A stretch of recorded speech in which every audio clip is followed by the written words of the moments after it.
This is the Beyond the Prophy podcast, the podcast that empowers you and inspires you to seek career excellence while pursuing your passion. And I'm your host, Jasmin Haley.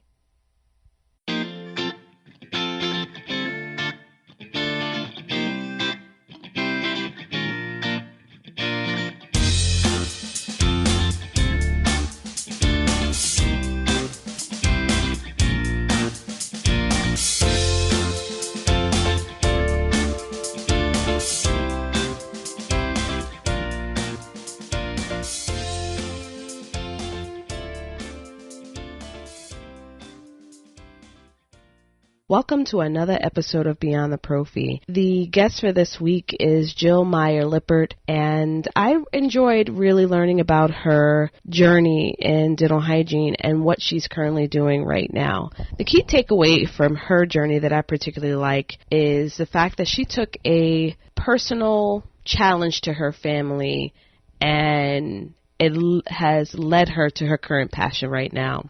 She also took a leap of faith in starting her business and really finding her niche and building a business that truly makes her happy.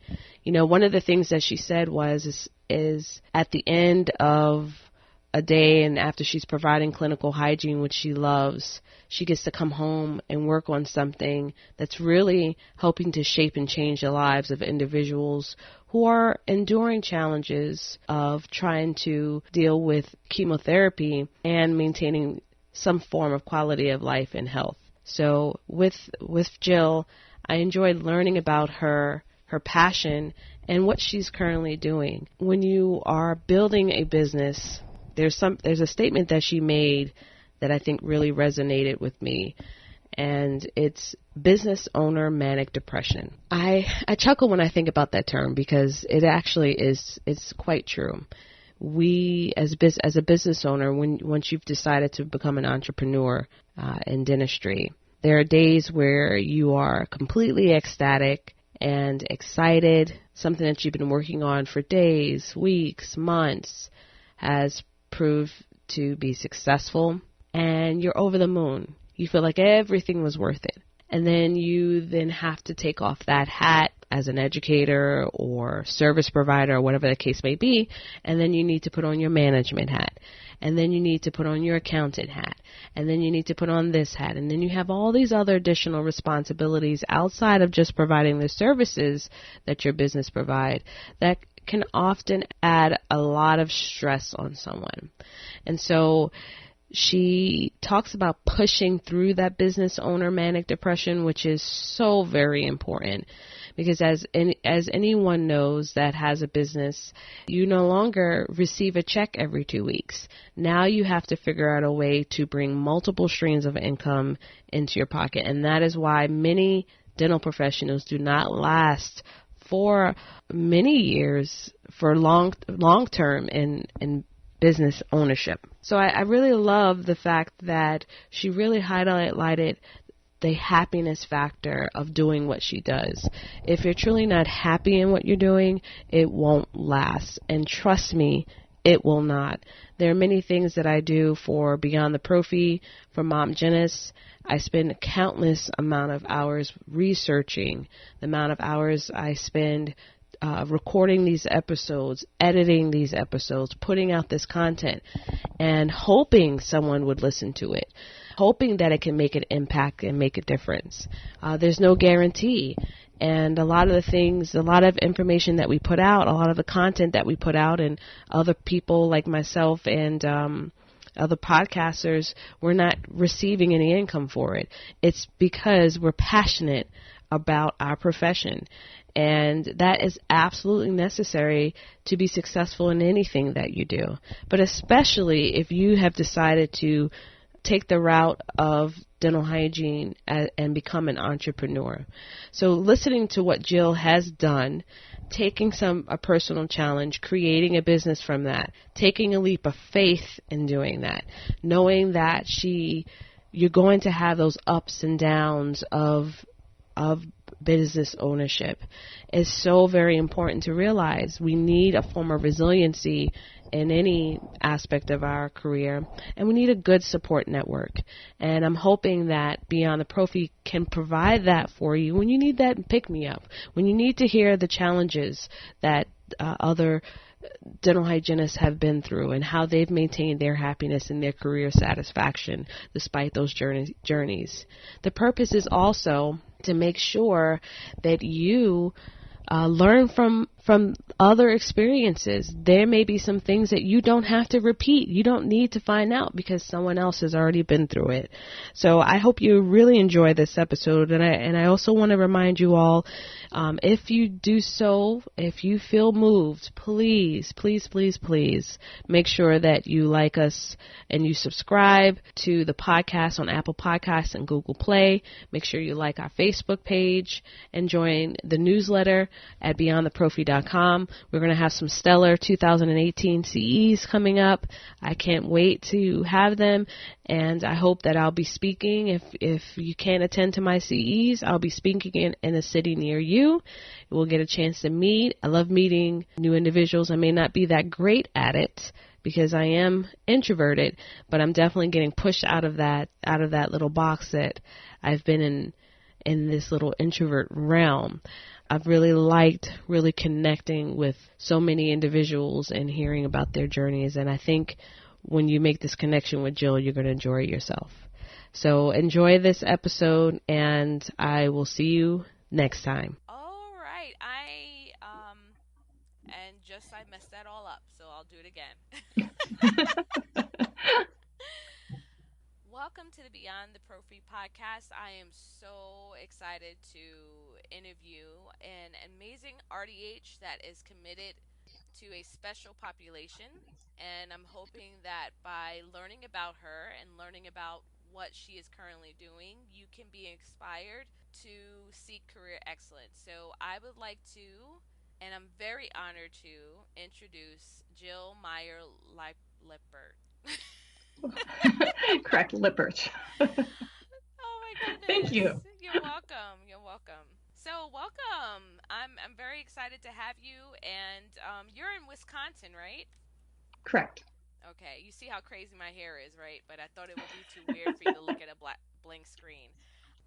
I think you're like my third Wisconsin. I believe so. I listened to Lisa Barr's interview, and that was amazing.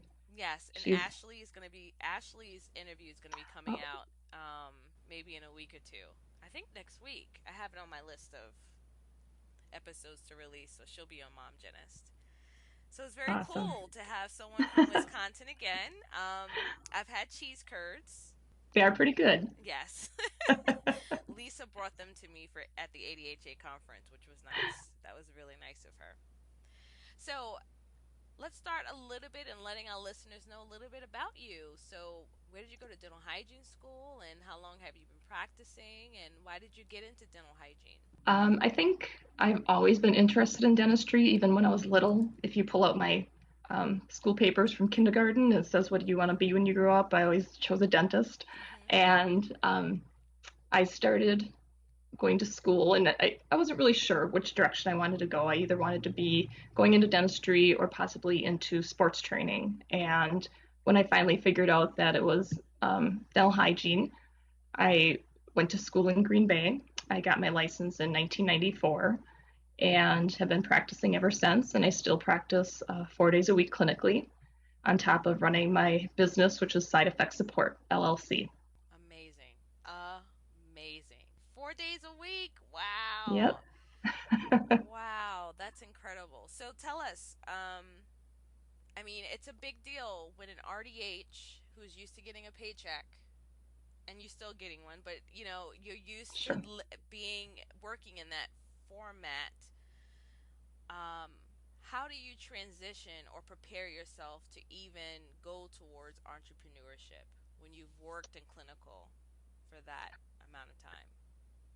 For me, it was a very long progression to get me to that point.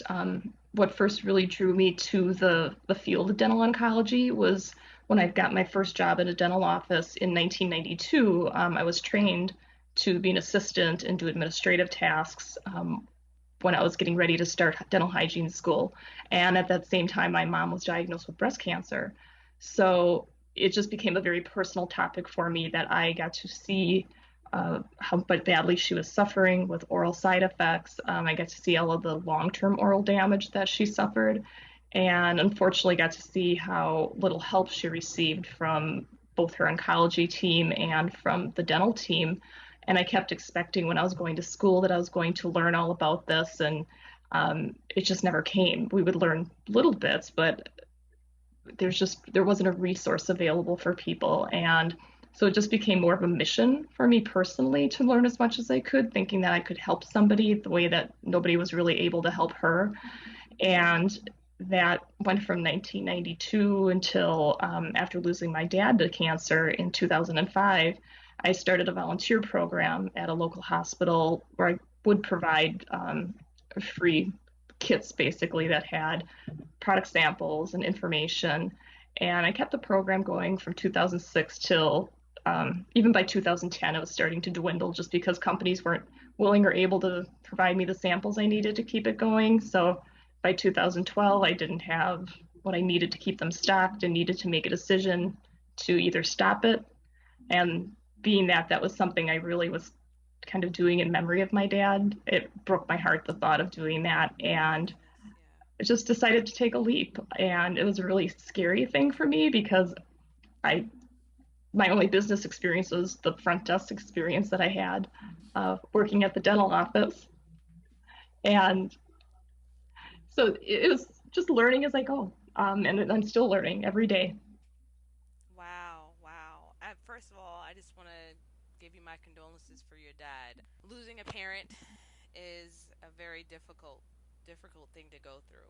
But I see now why you are dedicated as you are. And I would have to say, I've looked at your website. It is wonderful. It's Oh, thank really you very wonderful. much.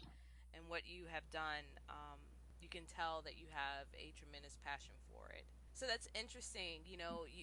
This is actually the first time when we're actually discussing some of the difficulty of starting either a nonprofit or a business. There's lulls in it, and you're like, Yes. ooh, do I stay? What do I do? And it's really like almost a child because you're so invested in everything that it's like your baby. Absolutely.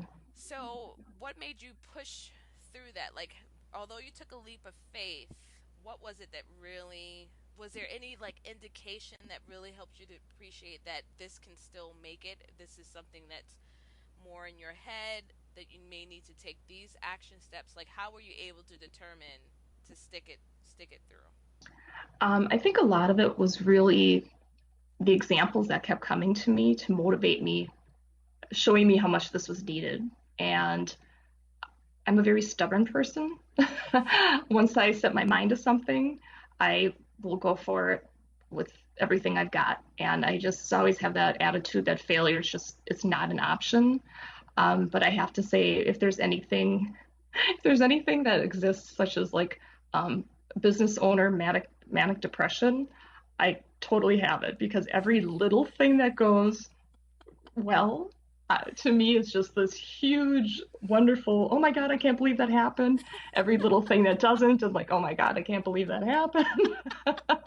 So it is a lot of ups and downs for sure. But I think just that there's more ups. And every time that I go to a conference, every time that I have an order and somebody, tells me, thank you, sometimes with tears in their eyes and the hugs that I get, I thank you so much.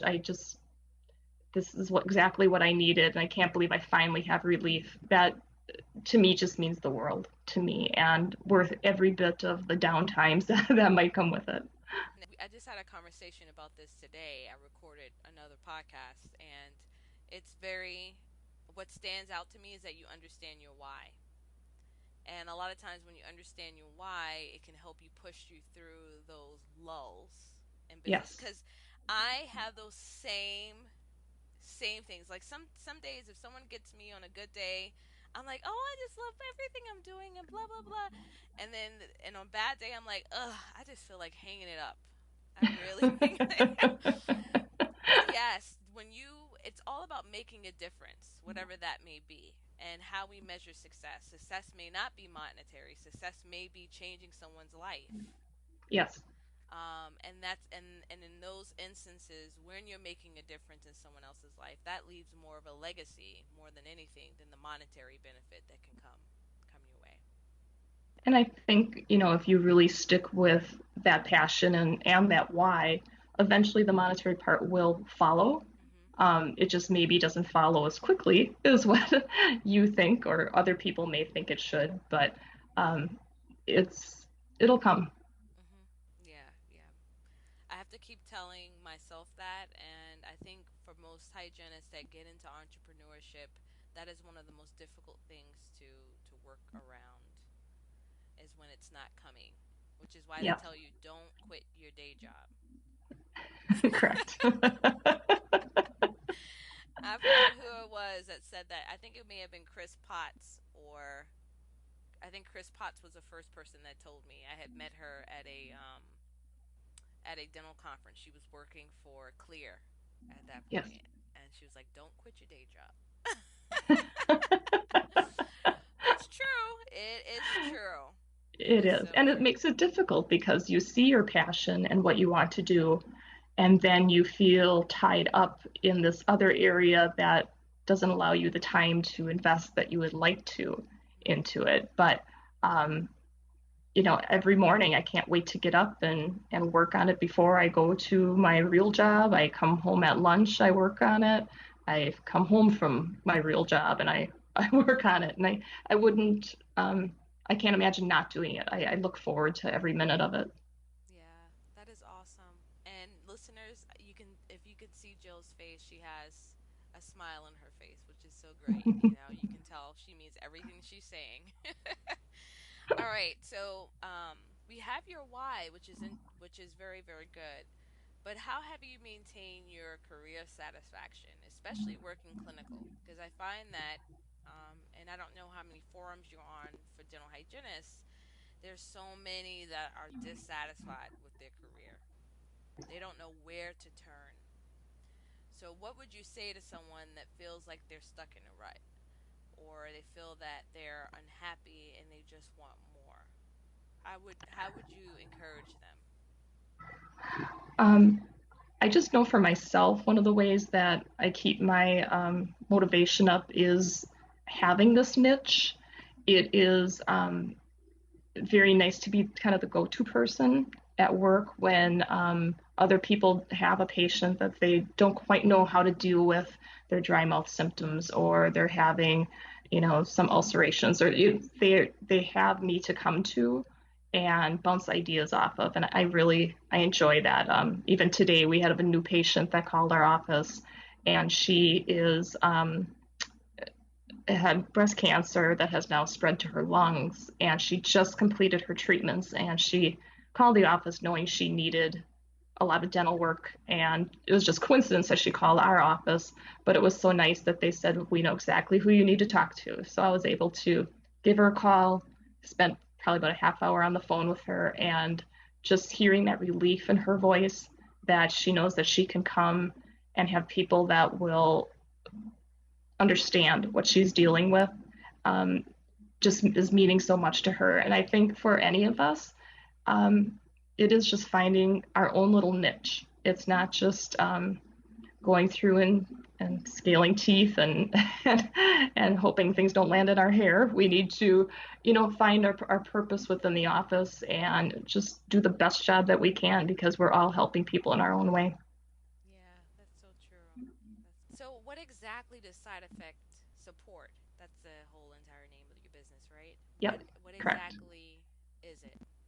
Tell the Um, listeners what its services are. it's a very multifaceted approach to helping to improve the quality of life for oncology patients by focusing on the oral side effects of treatments. So we do it in a couple different ways. We have the website, www.sideeffectsupport.com, and on there are two different sections of blogs. We have articles for survivors and for caregivers, so there's more layman's terms to tell them about a variety of different subject matter to help them deal not only with the short-term oral side effects, but possibly about the long-term damage that may occur. There's also a blog section for medical and dental professionals, because unfortunately our education is so vastly different that unfortunately people are getting very inaccurate and many times incomplete information through their medical team or their dental team that ends up making their problems worse than what they really needed to be. So it's an attempt to get us more on the same page. I do offer in-office seminars, trying to get the whole office on the same page. Also do other speaking engagements, and then I also have a small store, and it's small right now. Eventually, I'm going to grow that a little larger, but it has products that are more appropriate for people's needs. So as a hygienist, if you have somebody that comes in your office and a basic thing that you would recommend to them would be an extra soft compact head toothbrush. And that's great to recommend, but for them to go find that in a store is next to impossible. So unfortunately, when you recommend these things, unless you give them a resource of where they can find them, they will go to their store, they will get frustrated, and they'll just get the same thing they've always been getting. And it's just more of a convenience that people also, I always say, when you're not feeling well and your blood counts are low, you're not supposed to be around people. You don't want your patients out trying to find these things. You just want them to sit in the comfort of their own home, order it, and have it delivered to their door, and make it as easy as possible during a very stressful situation. I love that. I love that. I really love that. So, listeners, if you have a patient that is undergoing any chemo or radiation therapy, sideeffectsupport.com is a great resource for you to send them to so that they can order the products that would best benefit them. So, there's a saying called self made man or woman, and there's people who feel that there's no such thing because many of us in our professional journey have been helped or or received some sort of mentorship or have had advocates throughout their career. How has mentorship or having advocates in your professional journey, how has that benefited you or has it not?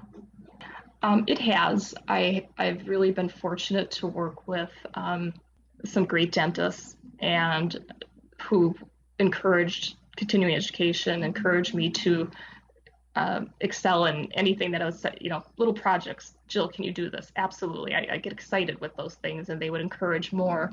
And the dentist that I worked for at the time when I started the volunteer program was so supportive of me that, he really helped me get that ball rolling.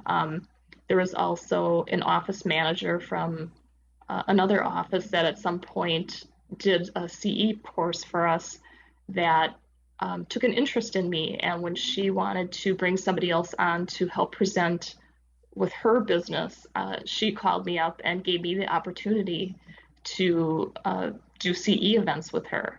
And I have to say, that was a great experience because I was so horrible. I was so awful at it.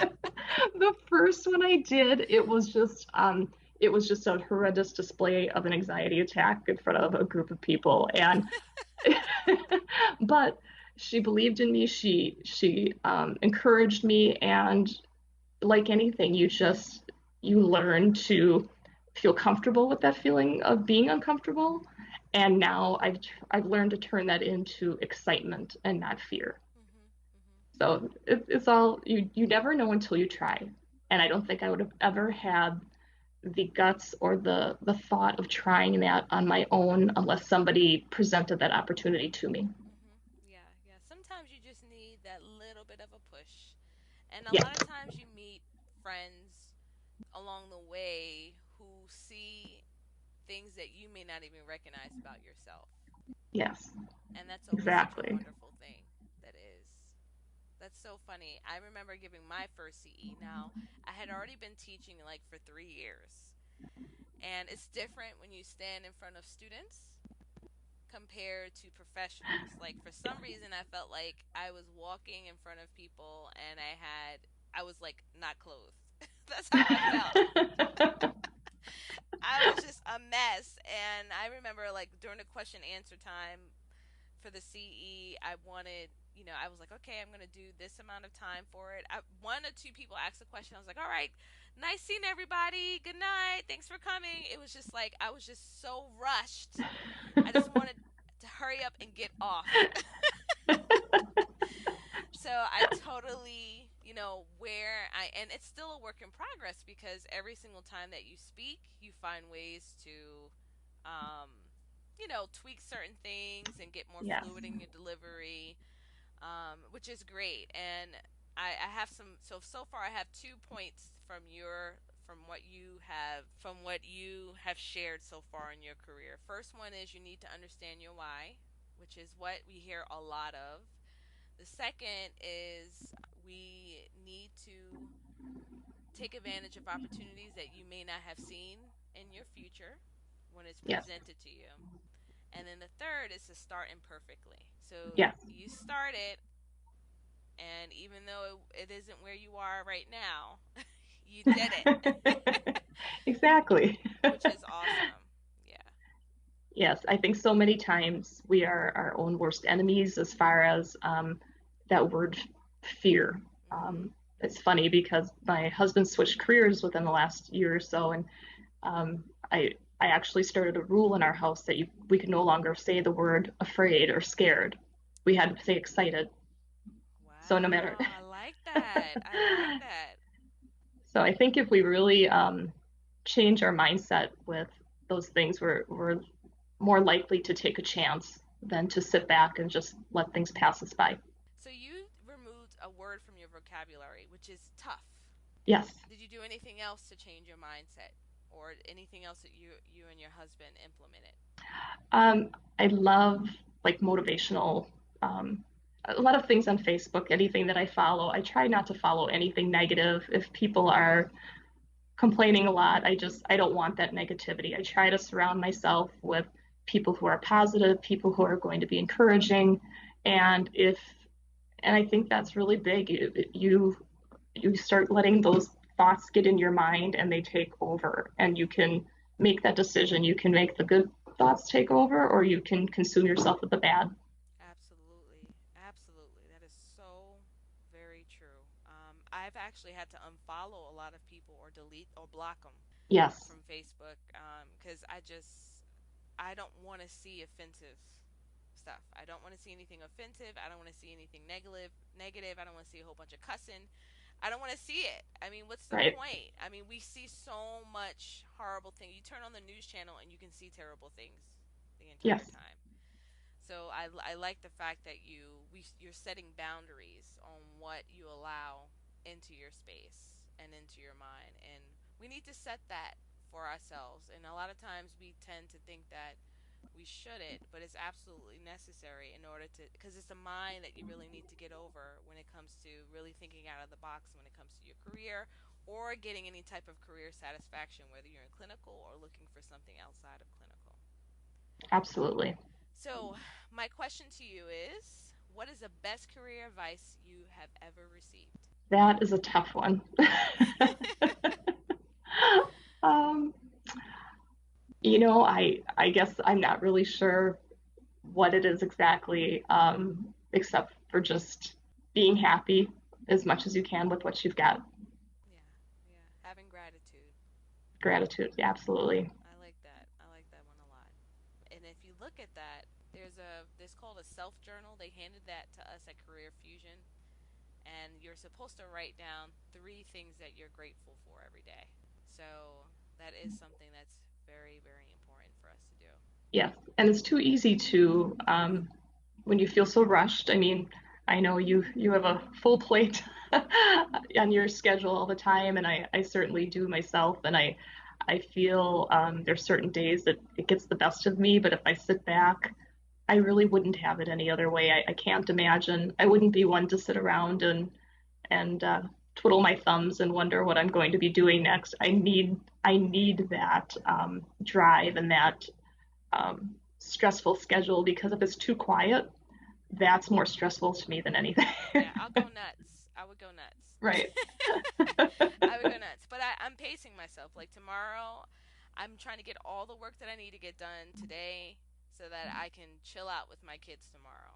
So I have a paper to write. I just did a discussion board for school. I submitted all the stuff so that the students would be okay for their classes happening in another week or so. There's ways that you plan out, Yeah. and there's ways that you have to, I don't know, prioritize certain things. So I'm trying to make that priority. I've been taking a nap, so that's good. um, trying to eat better and things like that. Those are very, very important. That we tend to, as women especially, as because we're caregivers, we have like that caregiver type of um, way of thinking. We tend to put our own needs on the wayside. I feel as women in general, they have to consciously make an effort to put ourselves as a priority. So, Definitely. have you ever felt like those hygienists in the forums, just not satisfied with your career? Definitely. Okay. Absolutely. So, what did you do to change? Well, I know there were areas where I try not to be I try not to be bossy at work, but I think if I have a problem, I want to be straightforward about it. Hmm. Um, that is the one thing too. I think so many times uh, we kind of cower to the thought that if we have a problem, we don't want to bring it up to the dentist. If we have a problem, um, we just sulk and go home and complain and then it never makes it better. So I think if you have an issue with somebody, talking with them about it, bringing it up and letting them know and just being upfront. Because I think, unfortunately, women, we don't do a lot of that either, and it ends up being just cattiness Hmm. that snowballs, and it's really unnecessary. And I thankfully have worked with some very wonderful dentists that have accepted that with me, that they know I'm not trying to be disrespectful, but I'm just laying things on the line. If I do have a problem, um, that they respect that. Yeah. And I think that just keeping that open dialogue is really important to keep yourself out of that rut as much as possible. I'm just having the same conversation. I think about my career. Like, if I can just tell my younger hygiene self one thing, I would say if there's something that's a concern, speak to the doctor right away. Because Yeah, sometimes all it takes is a conversation. And that conversation can reveal whether or not you need to stay or leave. right, So, in instances where I may have said something to the doctor and I reveal whatever my concern is, and I realize that the doctor does not have the ability to change, then I must change because right. we need to realize that we have control over our career. We have control over it. And we have to do a better job too, I think, of vetting the office. But unfortunately, in some areas of the country, some people feel, or maybe in a situation where they feel like they have no other option, they have to just take whatever job comes their way. So I'm hoping with this podcast and with discussing it with persons like yourself and many others who have career satisfaction, it could motivate someone to make a change whatever way they see fit. So Yeah, I appreciate you mentioning that communication is such a big deal. That's a big deal because I feel that at times I felt like I couldn't even talk to the doctor. It was like, oh no, I'm here, the doctor's here. yeah, Hygienists, we feel like, but we're the same level. These just different licensure, different things that we all do. They are restorative, we're preventative. We should be right. collaborating together as a team. Yes. And I think if you have a doctor that sees you as a team member and Mhm. not as a lowly employee, Mhm. Mhm. you've got gold. Yes, exactly. Well, where can listeners find you and how can they contact you if they're interested in finding out more about what you do? Well, of course, going on sideeffectsupport.com. My email is jill@sideeffectsupport.com. I'm also going to give out my cell number, 920-629-1263. Uh, I am more than happy to talk with anyone if they have questions or want to learn more about what side effect support is about. have suggestions or anything. This is definitely my passion, and yeah, I love to talk about it and hopefully get people interested and more educated about the subject. Hmm. Well, thank you so much for coming on the show. I really appreciate it. Thank you for having me. It's been a pleasure. It really has, and it's so great to meet you in real life. We only spent like a split second with each other. Yes. I was running around like a crazy woman. I didn't even make it back to Chris's course. I felt so horrible. Oh. And I was like, please, I hope I don't see Chris again. Because I was like, I would be cowering in shame right now. Oh my gosh. Has been, it was crazy. RDH on my roof, my feet were hurting so bad. I didn't even hardly sat down. It is a crazy event that is so worth going. I hope if Yes. any hygienists have not been there that they consider checking it out because it's pretty amazing. It is. It is. The conversations I had with people working in a focal booth, it was so much fun. And then it'll be in Maryland next year. So of course I'm not gonna miss that. I hope I won't either. All right. Well, thanks again for being on the show, and hopefully we'll have you back on again. That sounds great. Thank you again. All right. Bye bye. Have a good night.